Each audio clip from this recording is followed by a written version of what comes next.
This is, these are the solutions to the first practice quiz for quiz 7 in the third trimester of Algebra 2.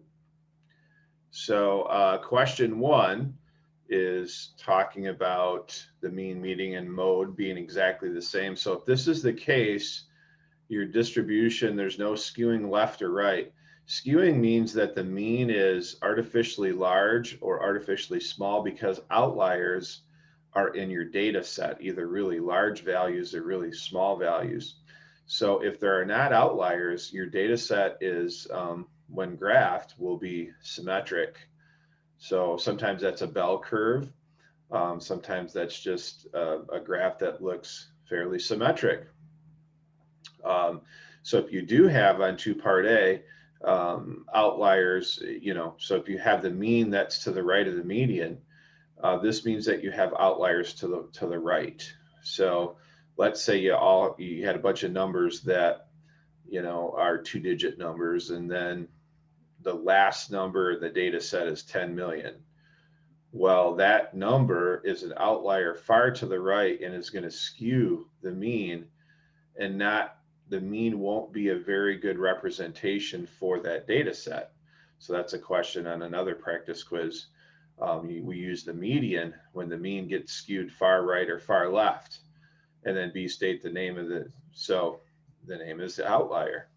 Also, outliers are considered to be beyond 3 standard deviations from the mean. So that's something that is good to know for other practice quizzes. All right, so problem 3, basically what you're doing is you're taking the grade times the weight plus the grade times the weight times 0.2 plus the grade times the weight divided by the sum of the weights. So the sum of the weights is 100% or 1, since we're using decimals. Okay, and you see that that is 84. This is also in your notes here. So that second one down there is the calculation that's used. Problem 4 deals with the concept of average. So sum over the count. The sum over the count is the average. So the sum on the first part has to be 90 because the average is 15 and there are 6 numbers. So when you do 15 times 6, that's 90. That's how you figure these 3 parts out. So you take one number away, that means there's 5 less, or there's 1 less, so there's 5 left, and the average is 10, so 10 times 5 is 50. So the sum went from 90 down to 50, so 40 had to be the number that was removed. The whole duck question is kind of the first one here. Okay, so you have 50 ducks that weighed 8 pounds, and you had 40 ducks that weighed 6 pounds. Okay, so there's the sum over the count. So you're counting the ducks. So 7.1. So it's probably better to think of it this way, the sum over the count. That's always a great way to think of how to do averages. So 2A tables. So the first question will be on the intersection of 2 of these columns, or a row and a column. So math grade greater than or equal to 90, and speaking a foreign language. So that's 70.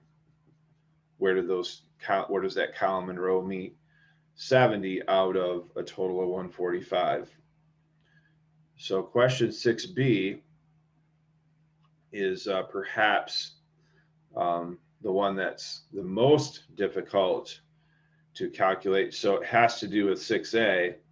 So you're going to take the math grade greater than or equal to 90, that's 85, plus speaking a foreign language, that's 80. You're going to sum those minus their intersection. So you're counting the 70 twice when you do the 85 plus the 80.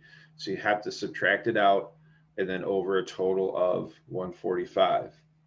So that's going to be, that calculation is going to be like that in all the practice quizzes. What percentage of students have a math grade less than 90? Okay, so going this way, 60 out of 145 total.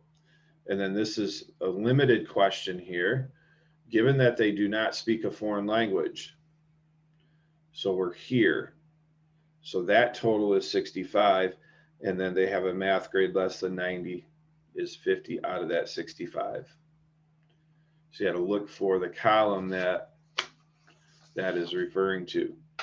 All right, so on this, my advice to you is to use the Calculator Soup site that I provided for you in the learning plan. So let me go to this for a moment here. So here it is. You're going to enter the data. So maybe let's try to show you. So it's this first one here on the learning plan, Calculator Soup. You're going to go and you're going to enter the numbers. Okay, so here are your numbers for data set A. You're going to enter those in, and then you're going to hit calculate, separated by a comma, and then you'll get all the data. So then you're going to transfer all that data here. And there's going to be no points for doing this. You just do it because you need it to do these calculations down here. And actually, they give you this right here relative to the mean. So they give you everything except the way that I want you to calculate skewing.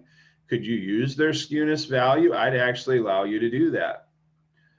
So you see the skewness. It's not the same skewness calculation that I use, but you could do it. So the relative standard deviation, that is the value. Looks like I didn't round the same way that they did, but you could use that. So very good site there to get all your values from. And again, I don't care if you use that skewness, just as long as you're answering correctly the questions. So the questions that need to be answered correctly are, which data set has greater skewing relative to the mean, and which data set has greater spread. And they're not always the same answer. Most of the time they are, but they're not always the same. So you do have to go through the calculations. So what is skewing? Skewing occurs to the mean. And so the mean is skewed because there are outliers in the set of data elements that make the mean either artificially large or artificially small. And spread is just how spread out your data is. So they're two different things. So again, skewing happens to the mean, and it's based on outliers in the set of numbers. The data spread is just how spread out your numbers are. So they're two different things, and you're trying to figure out which data set has the greater. And same thing for data set B. You're going to go enter that data in and write all of this down.